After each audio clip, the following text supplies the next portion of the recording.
ஆண்டவரை ஆராதித்தால் என்ன கிடைக்கும்? ஆராதனை என்பது ஏதோ ஒரு கேலி கூத்து அல்ல. ஆராதனை என்பது ஏதோ ஒரு என்டர்டெயின்மெண்ட் அல்ல. ஆராதனை என்பது பரிசுத்தரை புகழ்கிற, போற்றுகிற, அவரை கொண்டாடுகிற இடம். அந்த ஆராதனைக்குள் போய்விட்டால் உங்களுடைய அப்பத்துக்கும் குறைவிருக்காது, உங்கள் ஆசீர்வாதத்திற்கும் குறைவிருக்காது. கர்த்தர் நன்மையால் உன் வாயை திருப்தியாக்குவார். உடைய வாழ்விலே இன்றைக்கு சில வியாதியோடு வந்திருக்கு, சில காயங்களோடு வந்திருக்கலாம், சில ஏமாற்றங்களோடு வந்திருக்கலாம், சில பொல்லாத மனிதர்கள் உங்களுக்கு விரோதமாக எழும்பி உங்களுடைய ஆசீர்வாதத்தை தடுத்துக் கொண்டிருக்கலாம். கர்த்தருடைய ஆவியானவர் இன்னைக்கு உங்களை பார்த்து சொல்லுகிறார், நான் அவைகளை உன்னை விட்டு, உன் வாழ்க்கையை விட்டு இன்றைக்கு எடுக்க போகிறேன். நம்முடைய வாழ்விலே தேவன் விதைக்கிற வார்த்தைகளும் உண்டு, சத்துரு விதைக்கிற களைகளும் உண்டு. நம்முடைய சரீரத்திலே கொண்டு வருகிற வியாதிகளும் உண்டு. மனிதனுடைய இயற்கையாக வருகிற வியாதிகள் உண்டு, செயற்கையாக பிசாசின் தந்திரங்களாலே வருகிற வியாதிகளும் உண்டு. மனிதன் பாவம் செய்த போது, விலக்கப்பட்ட கனியை புசித்த போது மரணம் என்கிற தீர்ப்பு வந்தது, வியாதி என்பது வந்தது. ஆனால் ஆண்டவராகிய இயேசு கிறிஸ்து இரண்டாம் ஆதாம் அவர் இந்த பூமிக்கு வந்தபோது அவர் சொன்னவர், நானே உன் பரிகாரியாகிய கர்த்தர் என்று. இயேசு நமக்காக சிலுவையிலே பலியானதினாலே நம்மை விட்டு வியாதியை விலக்க அவர் வல்லமை உள்ளவராக இருக்கிறார்.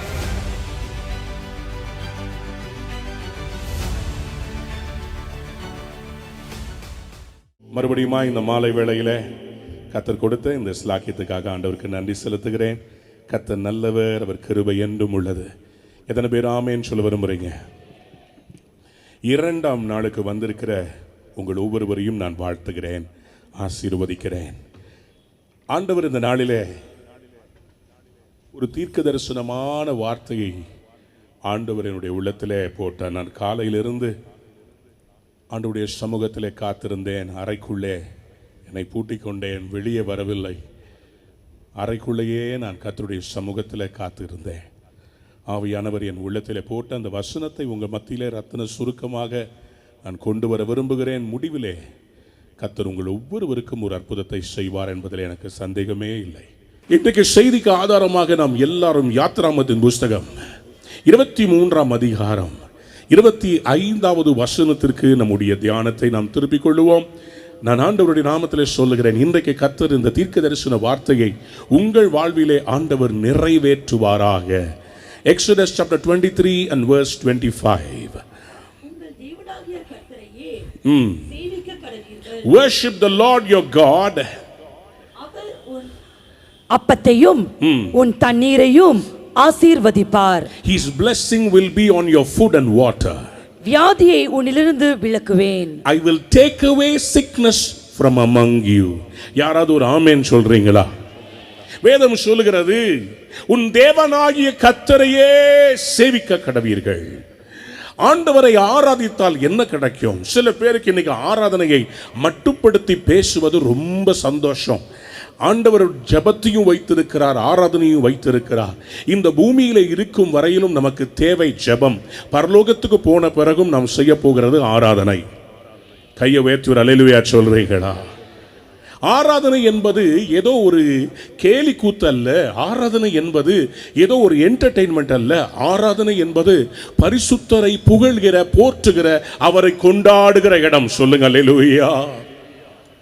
Many people don't understand the potential of praise. ஆண்டவர் இந்த ஆராதனையை எதற்காக நமக்கு தந்திருக்கிறார்? ஆண்டவர் சொல்லுகிறாரு, உன் தேவனாகிய கர்த்தரை நீ ஆராதிக்கும் போது அவர் உன் அப்பத்தையும் தண்ணீரையும் அவர் ஆசீர்வதிப்பார். When you worship the Lord will bless the food and water. உங்களுக்கு தேவையான எல்லாவற்றையும் அவர் சந்திக்கிறவராக இருக்கிறார். ஆராதனையின் மூலமாக ஆசீர்வதிக்கப்பட்டவர்கள். ஜெபத்தை நான் மட்டுப்படுத்தவில்லை. ஜெபிக்காமல் நாம் ஒரு கிறிஸ்தவனும் வாழக்கூடாது. கர்த்தரிடத்திலே கேட்காமல் பெற்றுக்கொள்ள முடியாது. ஜெபத்தை கேட்கிறவர் என்று அவருக்கு பெயர். சங்கீதம் 60:65 சொல்கிறது, ஜெபத்தை கேட்கிறவரே மாம்சமான யாவரும் உம்மிடத்தில் வருவார்கள். ஆனால் அதே சமயத்தில் ஆண்டவர் சொன்னாரு, உண்மையாய் அவரை ஆராதிக்கிறவர்களை பிதா தேடிக் கொண்டிருக்கிறார். கைகளை உயர்த்தி அல்லேலூயா சொல்றீங்களா? ஆவியோடும் உண்மையோடும் தம்மை ஆராதிக்கிறவர்கள் அவர் தேடிக்கொண்டிருக்கிறார். ஆகவேதான் ஆராதிக்கிற ஒரு மனிதனுக்கு வேதாகமத்தில் நடு மையப்பகுதியிலே சங்கீத புஸ்தகத்தை கொடுத்து அவருடைய ஆராதனையின் அனுபவங்களின் மூலமாக அநேகரை இன்று வரை ஆசீர்வதித்துக் கொண்டு வருகிறார். அன்பு தேவ பிள்ளைகளே, இன்றைக்கு நாம் இவ்வளவு நேரம் கர்த்தரை ஆராதித்தது எதற்கு தெரியுமா? கர்த்தருடைய ஆசீர்வாதம் உங்கள் மேல் வரும்படியாக. யாராவது ஒரு அல்லேலூயா சொல்றீங்களா? பக்கத்தில் திரும்பி பார்த்து சொல்லுங்க, கர்த்தரை ஆராதியுங்கள். அநேகம் பேருக்கு நல்லா ஜெபிக்க வரும், ஆனா ஆராதிக்க வராது. ஆராதனை என்பது ஆண்டவரை மகிமைப்படுத்துவது, அவர் செய்த நன்மைக்காக அவருக்கு நன்றி செலுத்துவதற்கு பெயர் துதி. அவர் யாராய் இருக்கிறாரோ அதற்காக அவரிடத்தில் அன்பு செலுத்துவதற்கு பெயர் ஆராதனை. ஆராதனை என்பது பாடல் அல்ல. ஆராதனை என்பது ஆத்மார்த்தமாய் ஆண்டவரோடு கனெக்ட் பண்ணுகிற ஒரு நேரம். ஆண்டவரோடு கூட அவர் உருவாக்கின ஆத்துமா அவருடைய ஆத்துமாவோடு ஒன்றரை கலக்கிற நேரம்தான் ஆராதனை. அந்த ஆராதனைக்குள் போய்விட்டால் உங்களுடைய அப்பத்துக்கும் குறைவிருக்காது, உங்கள் ஆசீர்வாதத்திற்கும் குறைவிருக்காது. கர்த்தர் நன்மையால் உன் வாயை திருப்தியாக்குவார். அவர் இஸ்ரவேலின் துதிகளுக்குள் வாசம் பண்ணுகிற தேவனாகிய கர்த்தர். ஆனால் இதையெல்லாம் செய்யும் போது ஆண்டவர் சொல்கிறார், நீ என்னை ஆராதிக்கும் போது அப்பத்தையும் தண்ணீரையும் மாத்திரமல்ல, நான் வேறு ஒரு காரியத்தை செய்ய போகிறேன். வியாதியை உன்னை விட்டு நான் விலக்க போகிறேன். யாராவது ஒரு அல்லேலூயா சொல்றீங்களா? என் செய்தியின் தலைப்பு வியாதியை உன்னை விட்டு விலக்குகிற தேவன்.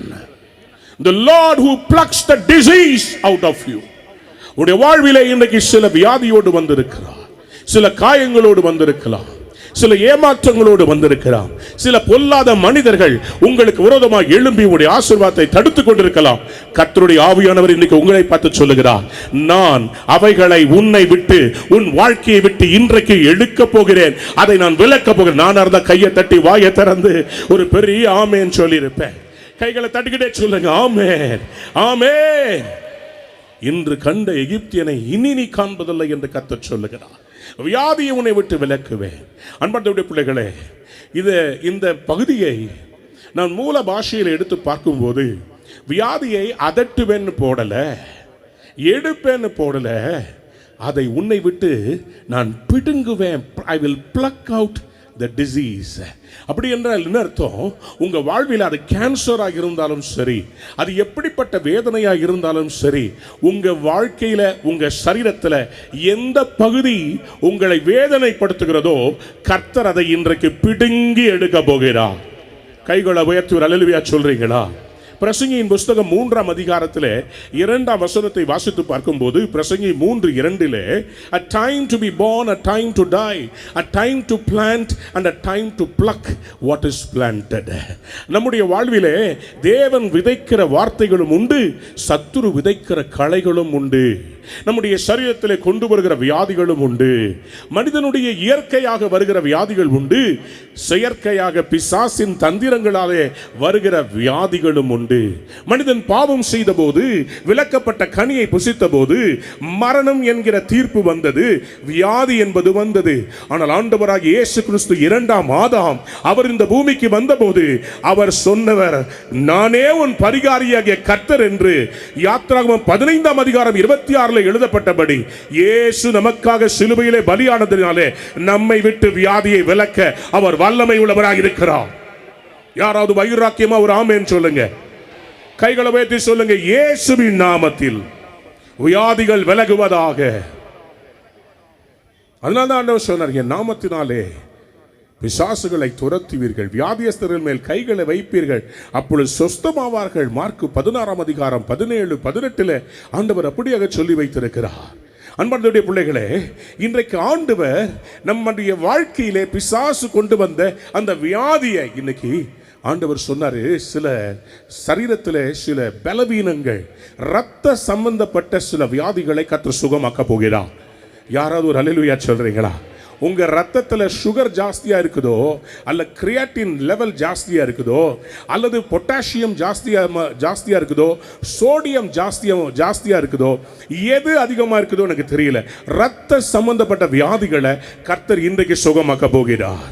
அது லுக்கோமியாவா இருந்தாலும் சரி, அது என்ன வைரல் இன்ஃபெக்ஷனா இருந்தாலும் சரி, உங்களுடைய சரீரத்தில் இருக்கிற அந்த ரத்தத்தை அவருடைய ரத்தத்தால பரிசுத்தமாக்க போகிறார். சில சகோதரிகளுக்கு அப்படி வயிற்று பகுதியில் இருக்கிற அவர்களுடைய உதிரப்போக்கு, அந்த இரத்த சம்பந்தப்பட்ட காரியம், விசேஷமாக பாலிசிஸ்டிக் ஓவராய்டு, அதாவது கர்ப்பப்பையில் இருக்கிற கட்டிகளை ஆண்டவர் இன்றைக்கு பிடுங்கி போட போகிறார். அவருடைய வல்லமை இதை கிரியேட் செய்ய போகிறது. நான் பேசிக் கொண்டிருக்கும் போது சிலருடைய வயிற்று பகுதியில் அக்கினி இறங்கி வருகிறது. சில பில்லி சூனியத்தின் வல்லமைகள் வெளிவருகிறது. இயேசுவின் நாமத்தினாலே எல்லா மந்திர கட்டுகளும், இயேசு கிறிஸ்துவின் வல்லமையுள்ள நாமத்தினாலே எல்லா விதமான பில்லி சூனியத்தின் கிரியைகளும் இப்பொழுது எரிவதாக, எரிந்து சாம்பலாவதாக. அப்படிப்பட்ட எல்லா கிரியைகளும் வெளியே வந்து விழுவதாக. முன்பாக ஜெபித்து கட்டப்பட்ட இந்த இடத்துக்குள்ளே யாருக்கு இப்பொழுது அப்படிப்பட்ட இடங்கள், அப்படிப்பட்ட வயிற்று பகுதியிலே சில பிரச்சனைகள், சரியா சாப்பிட்டா ஜீரணமாகாம எது கழிக்கிறது, வாந்தி வர்றது மாதிரி, திடீர்னு வயிறு வீங்கிறது, அப்படிப்பட்டவர்களுடைய சரீரத்தில் இருந்து கர்த்தர் இன்றைக்கு சொல்லுகிறார், நான் வியாதியை உன்னை விட்டு விலக்குகிறேன். வல்லமை இறங்கி கொண்டிருக்கிறது, வல்லமை இறங்கி கொண்டிருக்கிறது. இதுக்கு மேல சரீரத்துக்குள்ள இருக்க முடியாது. வெளியே வா இயேசுவின் நாமத்தினாலே. இயேசுவின் ரத்தம் உண்மையில இறங்கி வருகிற வாலண்டியர்ஸ் அங்கங்கே கொஞ்சம் எழுப்பி பாருங்களேன். சிலருடைய வயிற்று பகுதியில் இருக்கிற சில அசுத்த ஆவிகள், சில சர்ப்பத்தின் கிரியைகள் வெளியே வருகிறது. அவைகள் இனி உள்ளே இருக்க முடியாது. வாலண்டியர்ஸ் அப்படிப்பட்டவங்களை முன்னாடி அழைத்து கொண்டு வாருங்க. கர்த்தருடைய ஆவியானவர் சொல்லுகிறார், ஆவியானவர் எங்கேயோ அங்கே விடுதலை உண்டு. வியாதியை உன்னை விட்டு விலக்குவேன், உன்னை விட்டு விலக்குவேன், உன்னை விட்டு விலக்குவேன், உன்னை விட்டு விலக்குவேன். ஒரு பச்சை கலர் சாரி கட்டியிருக்கிற அன்பு சகோதரியே, கர்த்தர் இன்னைக்கு உனக்கு விடுதலையை தருகிறார். பல நாட்களாய் உன்னுடைய வாழ்க்கையில போராடி கொண்டிருக்க அந்த புயலை ஆண்டவர் இன்றைக்கு அமர்த்துகிறார். இன்றைக்கு உன் சரீரத்தை விட்டு அந்த பொல்லாத ஆவிகள் வெளியேறுகிறது. உன்னுடைய காலடி மண்ணை எடுத்து உனக்கு விரோதமாய் செய்யப்பட்ட எல்லா கிரியைகளும் இன்றைக்கு கர்த்தர் அதமாக்கி போடுகிறார். அவருடைய வல்லமை உனக்கு நேராகி கடந்து வருகிறது. விடுதலை பெறுவாயாக இயேசுவின் நாமத்தினாலே. எத்தனை பேர் ஆமேன் சொல்ல விரும்புறீங்க? சத்தமா ஒரு ஆமேன் சொல்லுங்களேன். வியாதியை உன்னை விட்டு விலக்குவேன். வியாதியை விலக்குறவர் ஆண்டவருங்க. பிசாசு கொண்டு வர்ற அந்த வியாதியை ஆண்டவர் உங்களை விட்டு இன்னைக்கு பிளக் பண்ணி போட போற, அதை பிடுங்கி போடுகிறேன்னு சொல்லுகிறார். அன்பானவருடைய பிள்ளைகளே, இயேசு கிறிஸ்துவினுடைய சரீரத்தை தொட முற்பட்ட ஒரு ஸ்திரீ, 12 வருடம் பெரும்பாடுள்ள ஸ்திரீ, அவருடைய வஸ்திரத்தின் ஓரத்தை தொட்டாள். நடந்தது என்ன? அவருடைய சரீரத்தில் இருக்கிற வியாதியை அவருடைய வல்லமை பிடுங்கி போட்டது. அவருடைய யூட்ரஸ்ல என்ன பிரச்சனையோ தெரியாது. 12 வருடமா she had a problem of issue of blood, but 1 second she touched Jesus. Something happened. The power of God plucked out the disease from off her. இன்னைக்கும் கதே தேவனுடைய வல்லமை உங்க சரீரத்துல, உங்க குடும்பத்துல போராடி கொண்டிருக்கிற அந்த சத்துருவின் கிரியையை கர்த்தர் பிடுங்கி போட போகிறார். யாராவது ஒரு அல்லேலூயா சொல்றீங்களா? சில வியாதிகள் சாபத்தினால் வருகிற வியாதிகள். சாபத்தை அழிக்க முடியுமா பிரதர்? சாபத்தை தேவனால மாற்ற முடியும். தேவனால சாபத்தை மாற்ற முடியும். ஆண்டவர் செய்யக்கூடாத காரியம் ஒன்றுமில்லை. எரேமியா தீர்க்கதரிசன புஸ்தகம் 31 அதிகாரம் 28, 29 வசனத்தை வாசிக்கலாமா? Jeremiah chapter 31, 28 and 29. அப்பொழுது நான் பிடுங்கவும் இடிக்கவும் நிர்மூலமாக்கவும் அழிக்கவும் தீங்கு செய்யவும் அவர்கள் பேரில் எப்படி ஜாக்கிரதையா இருந்தனோ அப்படியே கட்டவும் நாட்டவும் அவர்கள் பேரில் ஜாக்கிரதையா இருப்பேன் என்று கர்த்தர் சொல்லுகிறார். பிதாக்கள் திராட்சை காய்களை தின்றார்கள், பிள்ளைகளின் பற்கள் கூசி போயின என்று அந்நாட்களில் சொல்ல மாட்டார்கள். யாராவது ஒரு ஆமேன் சொல்றீங்களா? ஆண்டவர் சொல்றாரு, ஒரு நேரம் இருக்கிறது. என்ன? இடிக்க வேண்டும், சில காரியங்களை தகர்க்க வேண்டும்.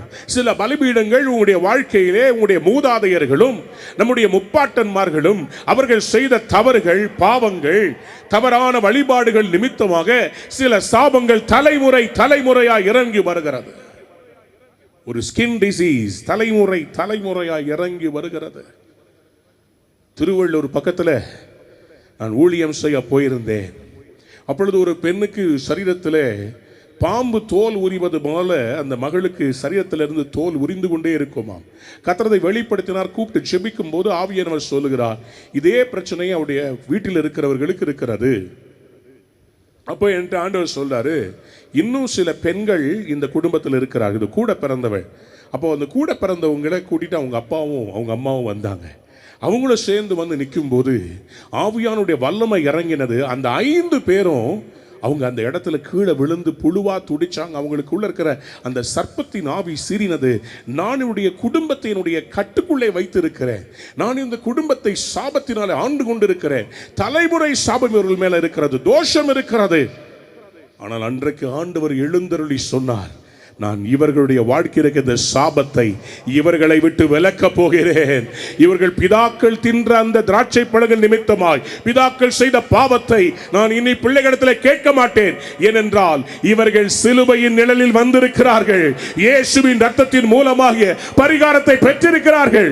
இன்றைக்கு அவருடைய வாழ்க்கையை விட்டு நான் இந்த சத்துருவின் கிரியையை விலக்குகிறேன். 5 பேரையும் ஒன்னா சேர்ந்து நிக்க வச்சு கையை கோத்து ரினவுன்ஸ் பண்ண வச்சு அவங்களை ஜெபிக்க வைத்த போது கர்த்தர் அதே இடத்துல அந்த 5 பேர் மேல அவருடைய வல்லமையை ஊற்றினா அந்த குடும்பமே விடுதலையாகி இன்னைக்கு கர்த்தருக்கு ஊழியம் செய்றாங்க. கைகளை தட்டி தேவனுக்கு நன்றி செலுத்தலாமா? அவர் சாபத்தை உன்னை விட்டு விலக்க போகிறார். He is going to pluck out the curse from off your life. தோல்வி பிரதர், எதை தொட்டாலும் தோல்வி. என் வியாபாரம் தோல்வியாகவே இருக்கிறது. ஒரு சாபத்தில் கீழ் இருக்கிறீர்களோ? ஒருவேளை ஒரு சாபம் உடைய வாழ்க்கையில் இருக்கிறதோ? எவ்வளவோ வேலை செய்கிறேன், கடன்ல இருந்து வெளியே வரவே முடியல பிரதர். வறுமை என்னை வாட்டுகிறது, வேதனையா இருக்கிறது, எனக்கு ஒரு காசு எக்ஸ்ட்ரா இல்ல பிரதர், எல்லாமே நஷ்டமாகுது, எதை தொட்டாலும் தோல்வி. கர்த்தர் இன்னைக்கு சொல்லுகிறார், இன்றைக்கு அந்த வறுமை என்கிற சத்துருவின் கிரியையை உன்னுடைய வாழ்க்கையை விட்டு நான் விலக்கி போடுகிறேன். ஒரு செழிப்பின் ஆசீர்வாதம் கடந்து வரப்போகிறது. நான் இன்று முதல் உன்னை ஆசீர்வதிப்பேன். விசுவாசிக்கிறவங்க மட்டும் சத்தமா ஒரு ஆமென் சொல்லுங்களேன். சத்தமா ஆமென் சொல்லுங்களேன். ஹல்லேலூயா. விலக்குவாராமே. அவர் விலக்க வேண்டுமானால் அதற்கு பரிகாரம் என்ன? How can God pluck out? How will he pluck out? அது எப்படி அவர் பிடுங்கி எடுப்பார்? மோசேவும் இஸ்ரவேல் ஜனங்களும் வனாந்திரத்திலே அவர்கள் எகிப்திலிருந்து புறப்பட்ட பின்பு அவர்கள் வனாந்திரத்திலே நடந்து வருகிறார்கள். 3 நாட்களாய் தண்ணீர் இல்லை. அவர்கள் கடந்து வந்த ஒரு இடம், ஒரு தண்ணீர் துறவு தெரிகிறது. அந்த தண்ணீர் நிலையை பார்த்த உடனே அவர்களுக்குள்ளே மனசுக்குள்ள சந்தோஷம். இந்த தண்ணீரை குடித்து தங்களுடைய தாகத்தை ஆற்றிக்கொள்ளலாம் என்று சொல்லி அவர்கள் நம்பி வந்து அந்த தண்ணீரை எடுத்து குடித்தால் அந்த தண்ணீரில் கசப்பு கலந்திருக்கிறது. அந்த இடத்துக்கு மாறா என்று பெயர். மாறா என்றால் கசப்பு. இன்றைக்கு சிலருடைய வாழ்விலே கசப்பு இருக்கிறத கர்த்தர் காண்பிக்கிறார். சில கசப்புகள் வந்து வாழ்க்கையை கசந்து போக பண்ணியிருக்கிறது. ஆகவே வாழ்க்கையில ஒரு எதிர்பார்ப்பு இல்லை. நான் சீக்கிரமா செத்துட்டா நல்லா இருக்கும் பிரதர், எனக்கு இந்த வேதனையிலிருந்து ஒரு விடுதலை. வாழ்வே கசந்து போயிருக்கிறது. கணவன் சரியில்லை, வேலை சரியில்லை, என்னை யாருமே நேசிக்கிறது இல்லை, எனக்கு இன்னும் திருமணம் ஆகல, எனக்கு இன்னும் குழந்தை பிறக்கல, எனக்கு இன்னும் பிசாசு போராட்டமாவே இருக்குது, என்னால தூங்க முடியல, என்னால ஒழுங்கா வேலை பார்க்க முடியல, என்னால எழும்பி பிரகாசிக்க முடியல, ஆண்டவருக்காக நான் அர்ப்பணித்திருக்கிற ஊழியத்தில் எழும்ப முடியல, மறுபடி நான் விழுந்துகிட்டே இருக்கிறேன். வாழ்க்கை கசந்து போய் விட்டது. மற்றவங்களா முன்னாடி போறாங்க, நான் மட்டும் பின்னாடி இருக்கிறேனே. மற்றவங்களா வீடு கட்டிட்டாங்க, எனக்கு வீடு இல்லை. கசந்து போய் இருக்கிறீங்களா? ஏமாற்றங்கள் கசப்புகளை கொண்டு வருகிறது. இஸ்ரவேல் ஜனங்கள் எகிப்தினுடைய எல்லா அதிகாரத்தில் இருந்து அவர்கள் விடுதலையாக்கப்பட்டார்கள். ஆனால் அவங்க மனதில் இருந்த கசப்பு போகவில்லை. கசப்பை எடுப்பதற்காக ஆண்டவர் அவர்களுக்கு ஒரு உபாயத்தை சொன்னார்.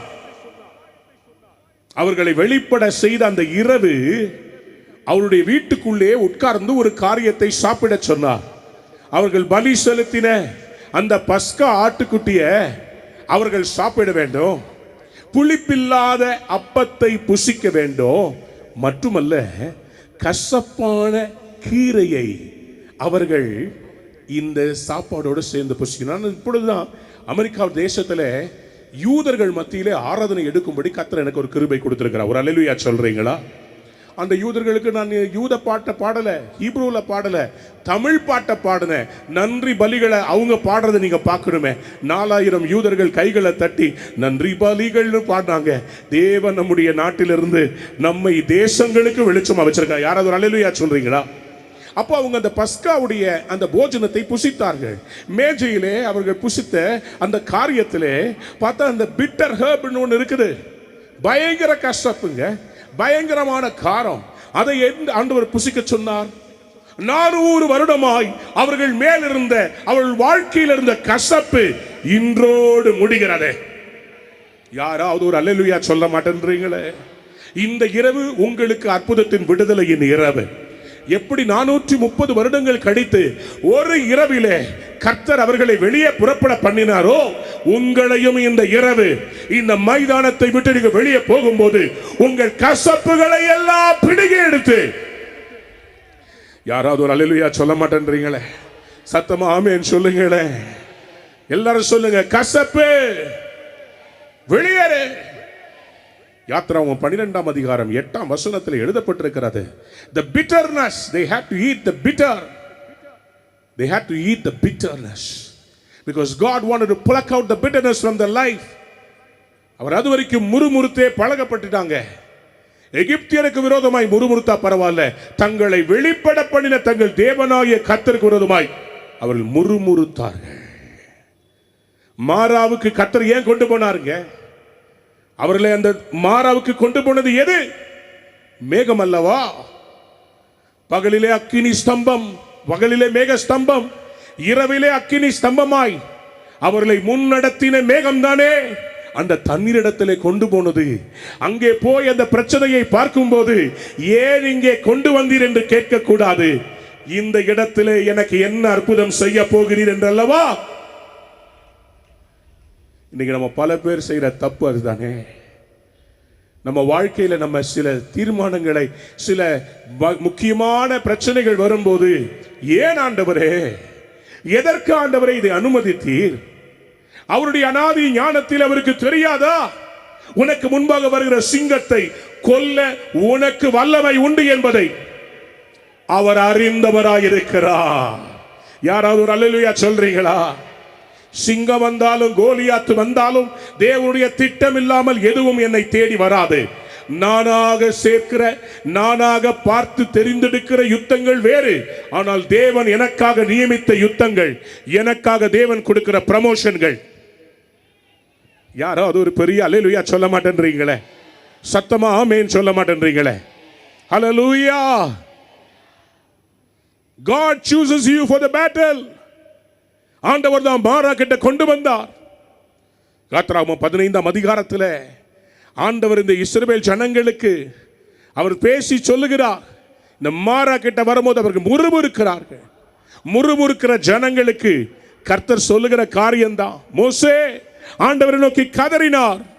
யாத்திராகமம் 15:25 ஆண்டவரே அப்படின்னு உடனே ஆண்டவர் பக்கத்தில் இருக்கிற ஒரு மரத்தை காண்பித்தார்.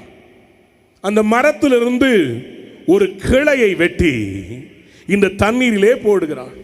என் கேள்வி என்னவென்றால், பாலைவனத்திலே தண்ணீரே இல்லாத இடத்திலே கசப்பான மரத்துக்கு, கசப்பான தண்ணீர் கிட்ட வளர்ந்த மரம் கசப்பா தானே இருக்கணும்?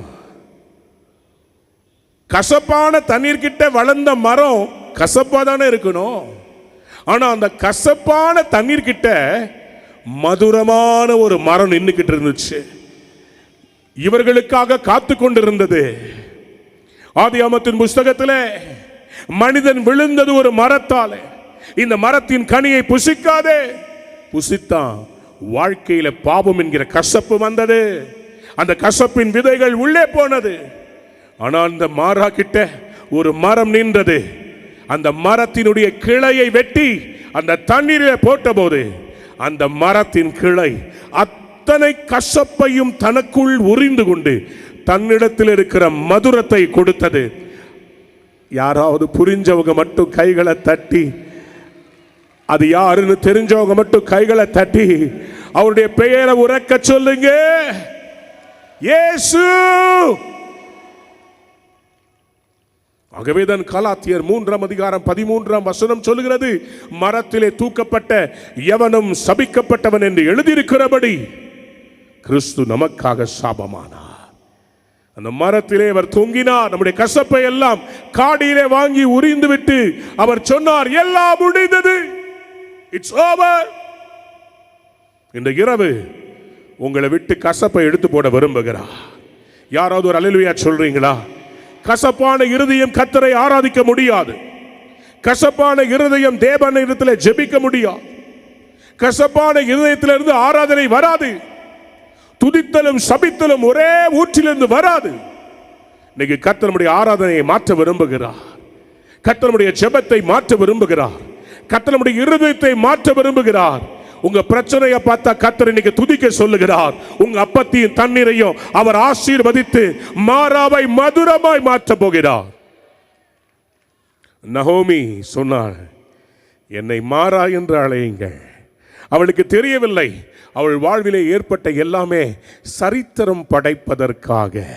சில காரியங்களை நீ இழந்ததுக்கு காரணம் கர்த்தர் உங்களை சரித்திரத்தில் அவர் பெயர் எழுத போறார். எனக்கு ஏன் தெரியுமா இந்த இயேசுவின் அன்பர் ஊழியம் அதிகமாக பிடிக்கும்? எத்தனை இழப்புகள் வந்தாலும் இன்னைக்கு வரைக்கும் சிங்கம் மாதிரி என் ஆண்டவருடைய ஊழியத்தை விடமாட்டேன்னு இந்த ஜவஹர் டேனியல், இந்த ஜவஹர் சாமுவேல் அண்ணன் அவர்கள் நிற்கிறத பார்க்கும்போது நமக்கெல்லாம் ஒரு வெறி வருகிறது. அத்தனை கசப்பையும் அவங்க வாழ்க்கையில் இருந்தால் மற்றவங்க வாழ்க்கையில் ஆசீர்வாதம் வரணும்னு இன்னை வரைக்கும் நிற்கிறாங்களே. அதனால தாங்க ஊழியம் வல்லமையா தேசங்கள்ல அவங்க கையை நீட்டினாலே அற்புதங்கள் நடக்கிறது. இந்த இரவும் கர்த்தர் சொல்லுகிறார், கசப்பை எடுத்து போட்டு விடு. கசப்பை உன்னை விட்டு நான் பெருக்கி எடுத்து விடுகிறேன். கசப்பான யாதொரு வேறு உன்னுடைய இருதயத்தில் இருந்துச்சுன்னா கிருபை விட்டு போயிடுங்க. You will lose the grace of God. யார் வேணா உங்களை பத்தி என்ன வேணா சொல்லட்டும், யார் வேணா மீம்ஸ் போடட்டும், யார் வேணா ட்ரோல்ஸ் போடட்டும், நம்ம செய்ய வேண்டியதை நம்ம செஞ்சுக்கிட்டே இருக்கணும். கர்த்தர் துதிக்க துதிக்க துதிக்க நம்ம மேல கிருபையை பெருக பண்ணுவா. ஷிமேயி மன்னவாரி தூற்றுகிறான். தாவீது சொல்லுகிறார், இருக்கட்டும், கர்த்தர் ஒருவேளை அவன் தூற்றுகிறது நிமித்தம் என் மேல கிருபையை அவர் பெருக பண்ணுவா. எபிரேயர் 12:15 சொல்லுகிறது, ஒருவனும் தேவனுடைய கிருபையை இழந்து போகாதபடிக்கு யாதொரு கசப்பான வேறு முளைத்தெழும்பி கலகம் உண்டாக்குகிறதுனால் அநேகர் தீட்டுப்படாதபடிக்கு.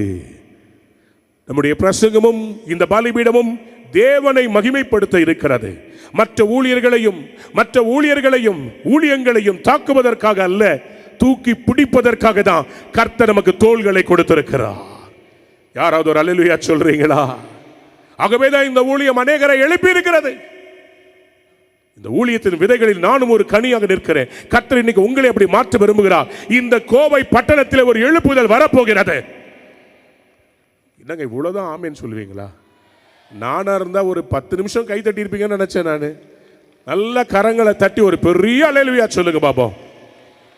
அல்லேலூயா, சத்தமா அல்லேலூயா சொல்லுங்க. ஆண்டவர் இந்த மாலை வேளையில பிடுங்கி எடுக்க போகிறார். எத்தனை பேருக்கு ஆமேன்னு சொல்லணும்னு தோணுகிறது? இன்னைக்கு கர்த்தர் உங்களை பார்த்து சொல்ல, சங்கீதம் 25 அதிகாரம் 15 வசனத்தை வாசிக்கும் போது, சங்கீதம் 25:15, சங்கீதம் 25:15, என் கண்கள் எப்போதும் கர்த்தரை நோக்கி கொண்டிருக்கிற அவரே என் கால்களை வலைக்கு நீங்களாக்கி விடுவார். யாராவது ஒரு ஆமேன் சொல்றீங்களா? உங்களுக்கு விரோதமாய் விரிக்கப்பட்ட சத்துருவின் வலைகளில் இருந்து உங்க காலை கர்த்தர் பிடுங்கி எடுக்க போகிறார். உங்க காலை அந்த வலையிலிருந்து எடுக்க போகிறார். எனக்கு தெரியல, இன்னைக்கு நான் ஜெபிக்கும் போது கர்த்தர் சொன்னார், சில பேருக்கு விரோதமாக சில வலை விரிக்கப்பட்டிருக்கிறது. அவருடைய ஆத்துமாவை பிடிப்பதற்காக சத்ரு சில வலை விரித்து வைத்திருக்கிறான். அவருடைய கால்களுக்கு வேடன் வலை விரித்திருக்கிறான். புறாக்களை பிடிக்கணும்னா ஒரு வலையை விரிச்சிட்டு அதுக்கு மேல தீனியை போடுவாங்க. அந்த புறா அந்த தீனியை சாப்பிட்றதுக்காக வந்து நிற்கும். அதனுடைய கால்கள் அந்த வலைகளிலே சிக்கிக்கொள்ளும். அதை அப்படியே அள்ளி கொண்டு போய் விடுவான். அது மாதிரிதான் இன்னைக்கு சீக்கிரமா பணம் சம்பாதிச்சிடலாம். பல பினான்ஸ் கம்பெனி ஏமாத்திக்கிட்டு இருக்கிறாங்க. சில வாலிப பிள்ளைகள் இன்றைக்கு காதல் என்கிற அந்த மயக்கத்தால் ஃபேஸ்புக், இன்ஸ்டாகிராம் அதுல பார்க்கிற அந்த நபரை நினைச்சு அவங்களுக்காக தன் வாழ்க்கையை அர்ப்பணித்து கசந்து போய் கடைசியில சூசைட் பண்ணி அன்னைக்கு அநேக கிறிஸ்தவ பிள்ளைகள், நான் தவறாக சொல்லவில்லை, நல்ல கவனிங்க, யூத் ஃபெலோஷிப்ல கேர்ஃபுல்லா இருக்கணும்.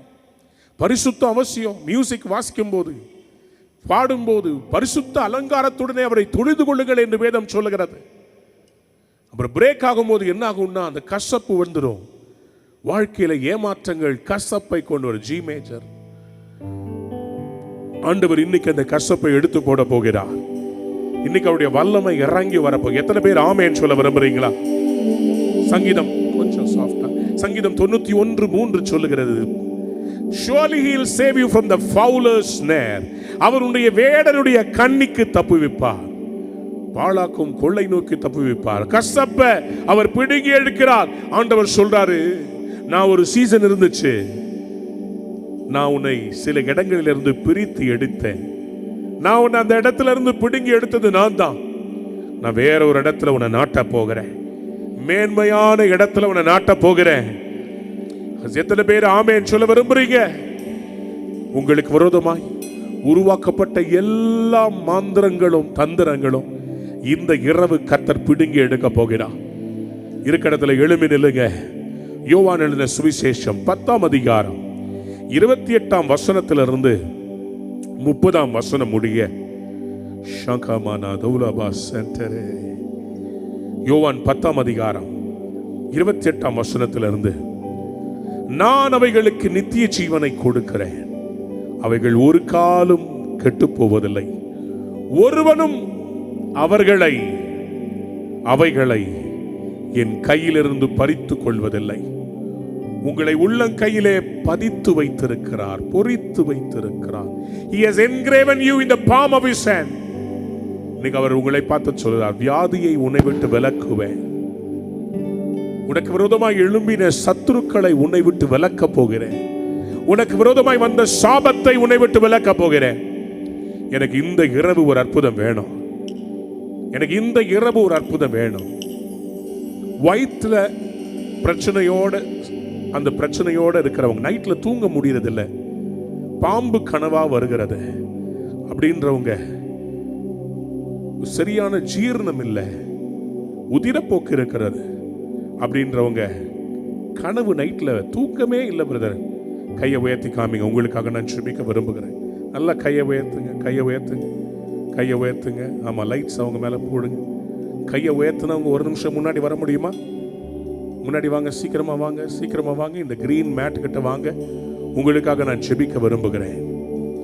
ஆண்டவர் இன்னைக்கு உங்களுக்கு வியாதியை உங்களை விட்டு விலக்குவேன்னு சொல்றார். சீக்கிரம் முன்னாடி வாங்க, வாங்க, சீக்கிரமா வாங்க. உங்களுக்காக இதை ஜெபிப்பதற்காக நான் செய்தியை சுருக்கமாய் முடித்ததுக்கு காரணம், ஆவியானவர் கிரியை செய்ய நான் இடம் கொடுக்க விரும்புகிறேன். ஆண்டவர் சொல்றாரு, தற்கொலை எண்ணத்தோடு இருக்கிற சில பேருக்கு அந்த எண்ணத்தை ஆண்டவர் இன்னைக்கு பிடுங்கி எடுக்க போகிறார். ஆண்டவர் சொல்றார், நான் சாகாமல் பிழைத்திருந்து கர்த்தருடைய செய்கைகளை விவரிப்பேன் என்று சொல்லு. நான் உனக்கு முழு வாழ்க்கையை தரப்போறேன். I will give you a full lifespan. I will give you a full lifespan. வியாதியை உன்னை விட்டு விலக்க விரும்புகிறார். சீக்கிரமா ஓடிவாங்க. கர்த்தர் எனக்கு இன்னைக்கு சுகம் தரணும். இன்னைக்கு சில பொல்லாத மந்திர கட்டுகள் என்னுடைய குடும்பத்தில் இருக்கிறது. வியாதி என்னுடைய வாழ்க்கையில் ஒரு அற்புதம் வேணும்னு சொல்றவங்க சீக்கிரம் முன்னாடி வாங்க. என் பிள்ளை பரிசுத்த கொலைச்சலோடு இருக்குது, என்னை மதிக்கிறது இல்லை. என் பிள்ளைய சில நேரத்தில் நான் கோபப்பட்டு சபிச்சிடுறேன். ஆண்டவரே என் பிள்ளைய மாத்துங்க சொல்றவங்க முன்னாடி வாங்க. உங்களுக்காக நான் ஜெபிக்க விரும்புறேன். உங்க பிள்ளைகளை கர்த்தர் நற்கனி உள்ள ஒலிவ மரங்களாய் மாற்றப் போகிறார். உன் பிள்ளைகள் உன் பந்தியை சுற்றிலும் ஒலிவ மர கன்றுகளாய் மாறுவார்கள். உங்க வாழ்க்கையில் இருக்க கசப்ப ஆண்டவர் பிடிந்து போடுவதற்காக தான் சிலுவையிலே இயேசு கசப்பான காடியை குடித்தார். அந்த கசப்பு உங்க வாழ்க்கையை விட்டு வெளியே வருகிறது. தொலைக்காட்சியின் மூலமாக, இன்டர்நெட் மூலமாக, யூடியூப் மூலமாக இந்த செய்தியை பார்த்துக் கொண்டிருக்கிற தேவ பிள்ளையே, ஆண்டவர் இன்றைக்கு உன் வாழ்வில் இருக்கிற கசப்பை அவர் எடுத்து போட விரும்புகிறார். ஆண்டவர் இன்றைக்கு உன் மாறாவை மதுரமாய் மாற்ற விரும்புகிறார். இன்றைக்கு ஆண்டவர்கிட்ட கேளு, என் வாழ்க்கையில இருக்க கசப்பை எடுத்து போடு. யாரையாவது மன்னிக்கணுமா? யாரையாவது ஒப்புரவாகணுமா? சீக்கிரம் ஒப்புரவாகுங்க. ஏன்னா அதுதான் பிசாசு உங்க சரீரத்துல ஒரு விதையா வச்சு சில வியாதிகளை வளர்த்துக்கிட்டு இருக்கிறான். அல்சரேட்டடா இருக்குதுல்ல, வயிறெல்லாம் புண்ணா இருக்கு, வாயெல்லாம் புண்ணா இருக்கு, வாயில உள்ள நிறைய கொப்பளம் இருக்குது. ஆண்டவர் இன்னைக்கு சுகமாக்கி கொண்டிருக்கிறார். பைல்ஸ் ப்ராப்ளத்தோட கஷ்டப்பட்டு இருக்கிற தேவ பகலே பிள்ளையே, பைல்ஸ் ப்ராப்ளம் பயங்கரமா இருக்கு, கஷ்டப்படுறீங்க. ஃபிஷர்ஸ், பைல்ஸ், கர்த்தர் இப்ப சுகமாக்க போகிறார். வியாதியை உன்னை விட்டு விலக்குவேன் என்று சொன்னவர் இந்த இரவு வியாதியை உன்னை விட்டு விலக்கியே ஆவார். ஆண்டவருடைய கரம் அதை செய்து முடிக்க போகிறது. உள்ளத்தின் ஆழத்திலிருந்து ஆண்டவரை நோக்கி பார்த்து ஆராதித்து கேட்கலாமா? ஒருவரா பெரிய அதிசயம் செய்பவர் நீ தானே ஏசையா. ஒருவரா பெரிய அதிசயம். கைகளை உயர்த்தி பாடுவோமா? செய்பவர் நீர்தானே ஏசையா. இந்த நாளில் செய்யுமே, இறங்கி வந்து செய்யுமே. இந்த நாளில் செய்யுமே, இறங்கி வந்து செய்யுமே. ஒரு அற்புதம் நாங்கள் காண செய்யுமே. ஒரு அற்புதம் நாங்கள் காண செய்யும். கைகளை உயர்த்தி பாடுவோமா? ஹல்லேலூயா, ஹல்லேலூயா. எல்லாரும் சேர்ந்து glory, glory. இயேசுவே, கசப்புகளை களைந்து போடுகிறவரே, எடுத்து போடுங்கப்பா. வியாதியை எடுத்து போடு. தழும்புகளா தழும்புகளா சுகமாக்குதே. எந்தவர் நீ தானே ஏசையா. கோயம்புத்தூர் மாலைமலை தழும்புகளா சுகமாக்குதே.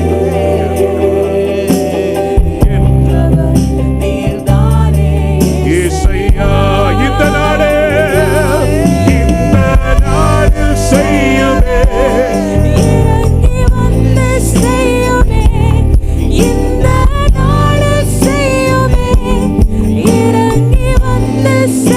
ஒரு அற்புதம், ஒரு அற்புதம் நாங்கள் காண செய்யுமே. ஒரு அற்புதம் நாங்கள் காண செய்யுமே. ஹல்லேலூயா, ஹல்லேலூயா, ஹல்லேலூயா. சேர்த்து ஆராதிப்போம். Worship you, Lord. Hallelujah. இயேசுவே. Yes, Lord. Hallelujah. Hallelujah. ஒரு அற்புதம் நாங்கள் காண செய்யுமே. ஒரு அற்புதம் நாங்கள் காண செய்யுமே. ஒரு அற்புதம் நாங்கள் காண செய்யுமே.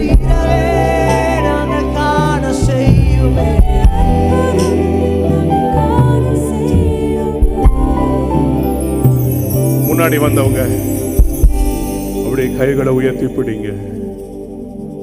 ஆண்டவர்கிட்ட கேட்குறீங்களா? போதும் ஆண்டவரே, எனக்கு இன்னைக்கு ஒரு விடுதலையை தாங்கப்பா.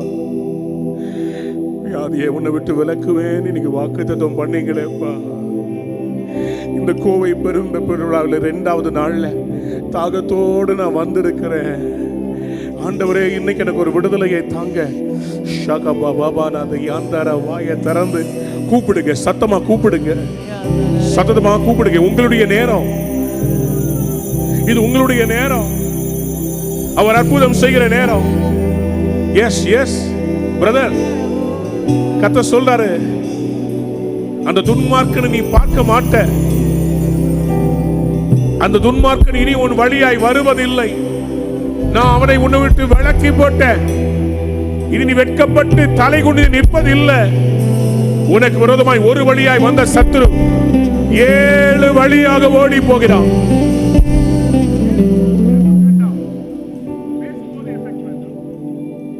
ஷமனதலப சென்டரே. கைகளை உயர்த்தி வாயை திறந்து ஆண்டவரே கதறி கூப்பிடுங்க, கதறி கூப்பிடுங்க. அவருடைய பேரை சொல்லுங்க. Yeshua, Yeshua. அந்த பேரை சொல்ல சொல்ல உங்களுக்கு ஒரு அற்புதம் நடக்க போகிறது.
கையை உயர்த்தி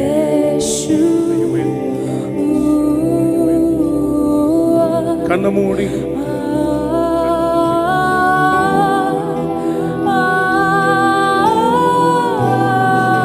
விடுதலை தருபவரே,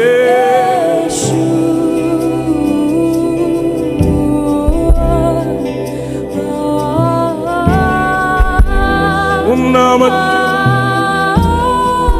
வெற்றி உண்டு.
தேவ வல்லமை இறங்கி வந்திருக்கிறது.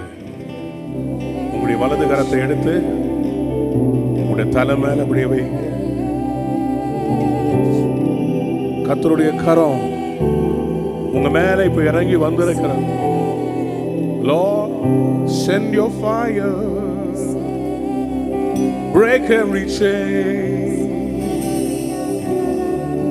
break every chain.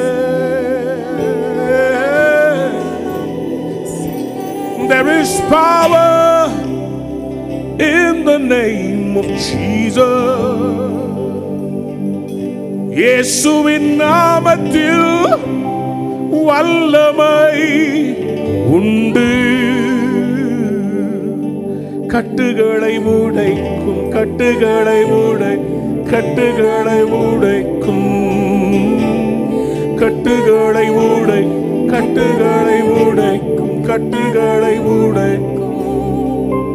இயேசுவின் நாமம் உங்களுக்கு நேராக கடந்து வருகிறது. இப்பொழுது இயேசுவின் நாமத்திலே எல்லா தடைகள் உடைவதாக, எல்லா வியாதிகள் வெளியேறுவதாக, தொண்டை பகுதியில் இருக்கிற அந்த கட்டி மறைவதாக, தொண்டை பகுதியில் இருக்கிற கட்டி மறைவதாக இயேசுவின் ரத்தத்தை தெளிக்கிறோம். இப்பொழுதே அதுக்கு இருந்த இடம் தெரியாமல் அது மறைவதாக. வயிற்று பகுதியில் இருக்கிற எல்லா சர்ப்பத்தின் கிரியைகள் வெளியேறுவதாக உம்முடைய அக்கினி இறங்கி வரட்டும். ஆட்டுக்குட்டியாருடைய வல்லமை, ஆட்டுக்குட்டியாருடைய வல்லமை இறங்கி வருகிறது. பில்லி சூரியங்கள் வெளியே வந்து விழுகிறது. இதற்கு மேல முடியாது, உன்னால் அந்த சரீரத்தில் இருக்க முடியாது. கர்த்தரிடத்திலே அந்த மகள் ஒப்புரவாகி விட்டாள். கைகளை தட்டி பெற்றுக்கொள்ளுங்க, பெற்றுக்கொள்ளுங்க. இயேசுவின் நாமத்தினாலே ஆங்காங்கே தேவனுடைய வல்லமை இறங்கி வருகிறது. கட்டுகள் உடைந்து விழுகிறது. சிஸ்டர், சிஸ்டர், உங்களுடைய குடும்பத்தை கர்த்தர் ரட்சிக்க போகிறார். ஏன் ஆண்டவரே ரட்சிக்கலன்னு கசப்போடு இருந்த உங்களுடைய இருதயத்தை கர்த்தர் குணமாக்குகிறார். அற்புதங்கள் தாமதித்ததினாலே வேதனையோடு செபிக்க முடியாமல், வேத வாசிக்க முடியாமல் இருந்த தேவ பிள்ளையே, கர்த்தர் சொல்லுகிறார், இதுவே அனுக்கிரக காலம், இது ரட்சணிய நாள். நான் இன்றைக்கு உன் சிறையிருப்பை திருப்புகிறேன். நீ கடன் வாங்குவதில்லை, நீ அநேக ஜாதிகளுக்கு கடன் கொடுப்பாய். நான் இன்று முதல் உன்னை ஆசீர்வதிப்பேன், இன்று முதல் உன்னை ஆசீர்வதிப்பேன். கைகளை உயர்த்தி ஆண்டவர்கிட்ட சொல்லுங்க, உமக்கு நன்றி அப்பா, உமக்கு நன்றி அப்பா. நான் விசுவாசிக்கிறேன், கர்த்தர் உங்களை வெற்றியாய் மாற்றி இருக்கிறார். உங்க வீட்டுக்கு நீங்க திரும்பி போகும்போது உங்க வீட்டுல ஒரு பிரகாசத்தை பாப்பீங்க. ஒரு சத்துருக்களை தேடி காணாதிருப்பாய், ஒரு சத்துருக்களை தேடி காணாதிருப்பாய். உன் வீட்டு வாசப்படியில் உனக்கு விரோதமாய் செய்யப்பட்ட அந்த கிரியைகள் எரிந்து சாம்பலாய் விழுகிறது. அதற்கு ஒரு அடையாளத்தை உன் வீட்டு வாசப்படியில உன் நிலைக்கால் பக்கத்திலே காண்பாய். வீட்டுக்குள்ள இல்ல, வீட்டுக்கு வெளியே ஒரு கிரியை செத்து விழுகிறது. கர்த்தர் உனக்கு விடுதலை கொடுத்திருக்கிறார். வாதை உன் கூடாரத்தை அணுகாது, பொல்லாப்பு உனக்கு நேரிடாது. பாதி வயதுல நீ மரிப்பது இல்லை. கர்த்தர் உனக்கு பூரண ஆயுசை தருகிறார். கைகளை தட்டி வாயை திறந்து கசப்புகள் வெளியேறட்டும். வியாதியை உன்னை விட்டு விலக்குவேன் என்று சொன்னவர் சாபத்தை இன்னையோடு எடுத்து போடுகிறார். இனி அந்த பிரச்சனை உன் குடும்பத்தில் மறுபடி வருவதில்லை. இன்னையோட கர்த்தரை மாற்றி இருக்கிறார். இனி உன்னுடைய வீட்டில் மலடு விழுவதில்லை. உன் கற்பம் நிற்கும். இதே வருஷத்துல கர்த்தர் உன்னை கற்பவதி ஆக்கி அடுத்த வருஷத்துல உன் கையில குழந்தையை கொடுப்பார். அடுத்த கோவை பெருவிழாவில் நீ சொல்லுவாய், இப்பொழுதே உன் கற்ப பையின் மேல போடப்பட்ட முத்திரை உடைக்கப்படுகிறது. உடைக்கப்படுகிறது. Be healed in the name of Jesus. In the mighty name of Jesus. கர்த்தாவே, நீர் அப்படியே செய்கிறதற்காக உமக்கு நன்றி அப்பா. எத்தனை பேர் நன்றி சொல்றீங்க? உள்ளத்தின் ஆழத்திலிருந்து நன்றி சொல்லுங்களேன். நன்றி ஆண்டவரேன்னு சொல்லுங்க. அவர் எல்லாவற்றையும் செய்து முடித்தார் என்ற விசுவாசத்தோடு நன்றி சொல்றீங்களா? உள்ளத்தின் ஆழத்திலிருந்து நன்றி அப்பா, நன்றி அப்பா. தொடர்ந்து இந்த கோவை பெரும்ப பெருவிழாவில் ஒவ்வொரு நாளும் கர்த்தர் அற்புதம் செய்வார். உங்களை கர்த்தர் சும்மா விட மாட்டார். தடைகளை உடைத்து இந்த மே மாதம் 2024ஆம் தேதி 24வது வருஷம் கர்த்தர் ஒரு காரியத்தை துவக்கி இருக்கிறார். இன்றைக்கு இரட்டிப்பான நன்மையை தருகிறார். இன்றைக்கே பெற்றுக் கொள்வீர்கள். இயேசுவின் நாமத்தில் ஆசீர்வதித்து ஜெபிக்கிறேன் நல்ல பிதாவே.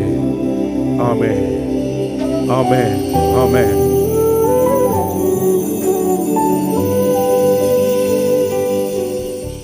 தேசத்தில் எழுப்புதல் உருவாக, பட்டணம் ஆசீர்வதிக்கப்பட, ஆத்தும ரட்சிப்பு, விடுதலை, சுகம் பெற இயேசுவின் அன்பின் ஊழியம் வருடந்தோறும் நடத்தும் கோவையின் அடையாளமாம் பேரின்ப பெருவிழாவிற்கு உங்கள் யாவரையும் வரவேற்கின்றோம். நாள் ஏப்ரல் 30, மே 1, 2, 3 மற்றும் 4, 2025 புதன்கிழமை முதல் ஞாயிற்றுக்கிழமை வரை தினமும் மாலை 6 மணிக்கு விசேஷித்த செய்தியாளர்கள்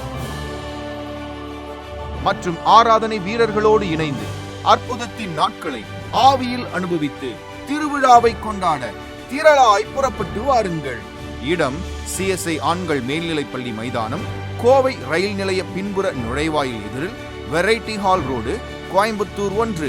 மேலும் தொடர்புக்கு 8940089000 என்கிற எண்ணிற்கு அழைக்கவும். கோவை பேரின்ப பெருவிழா, இது நம்ம வீட்டு திருவிழா.